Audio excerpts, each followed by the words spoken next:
আমরা সেই তাজমহলে চলে এসেছি। দেখুন, বহু আকাঙ্ক্ষিত জায়গা তাজমহল, শাহজাহানের তাজমহল। আমরা ওখানে চলে এসেছি।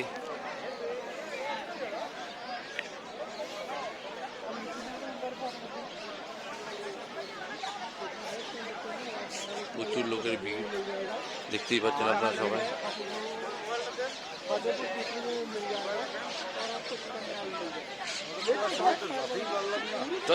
ভিতরে ভিতরে দেখুন, বিদেশি লোকেরা আনাগোনা, সব বিদেশি লোকেরা।